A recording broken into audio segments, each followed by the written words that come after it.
Welcome back to Sonora Living Live. It is definitely a problem. A lot of us have. Something's bugging you. You're stressing out. What do? We eat. Well, that's got to stop. And to help us stop all that emotional eating, as we call it, is counselor and author Elisabeth Davies. Welcome. And I have to say, she's one of the most positive people I have ever met. So can you help us identify when we're eating for emotions such as anger, disappointment, being stressed out? How do we identify whether it's emotional? Exactly. So how we know is we check in with our stomach. And if we're not hungry and we're not feeding an empty stomach or a growling stomach, then we know that we're eating to soothe emotions or stress or something else. And we have a tendency, besides food. We have a tendency, of course, to grab sweets. Yes, when we are stressed out, our body has cravings for high carb food. So that would be your sugary, your white flour foods. So for me, I love the chocolate.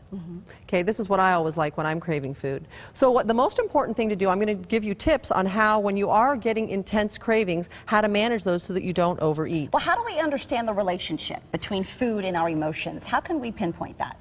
Well, food is a very, very big motivator for us. The first thing is a lot of us think of foods as a reward. So if you're having a really bad, stressed out day, you have a lot of pressures at work, or you're having financial difficulties or relationship breakups or things like this, and you think about, oh, when I get off work today, I'm going to go home, I'm going to have a bag of M&Ms, or I'm going to have chocolate chip cookies. So that feeling of reward enhances our mood. Okay. Also, if we're having a lot of distressing thoughts throughout the day, if we're eating throughout the day, it distracts us from all these distressing thoughts. Right, and I have a tendency, especially if you get up early, you have a tendency to go for carbs and caffeine. Yes. So those are things that are getting our mind tricked into thinking we're okay. That's right. And if you eat large amounts of food, it raises our blood sugar, which gives us a feeling of emotional numbness. So it de-escalates intense emotions. So it has a lot of benefits and motivations for us to eat when we are stressed out. All right, let's learn how to manage our stress, and let's use food in a positive way. And I just want to let you know, I used to be 60 pounds overweight from emotionally eating. So I use all these tips and I share these tips, and they're very effective and they work great. And now that you have the weight off, that's one less stress factor. Yes, right? and able to keep it off. So the first thing I do is I go to my pantry a lot during the day. So when I go to my pantry and I grab my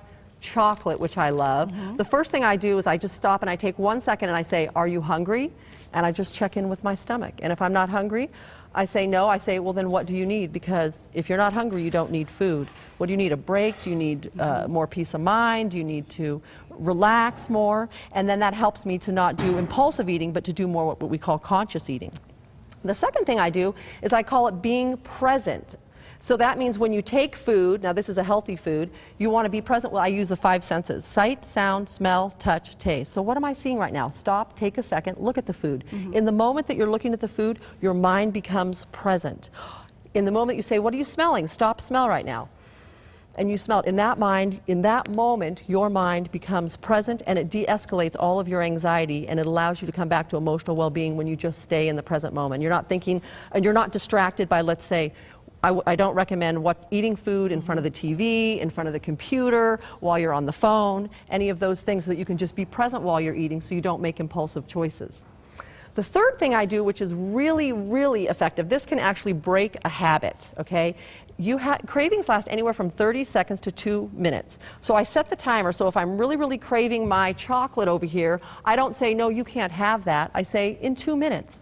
And during that intense craving, I'll do something healthy, like I'll take my feelings out and I'll journal them onto paper so I don't use food to stuff them down. Or I will read, for 2 minutes, I will read a book. This is a book I wrote on how to manage emotional eating and unwanted habits.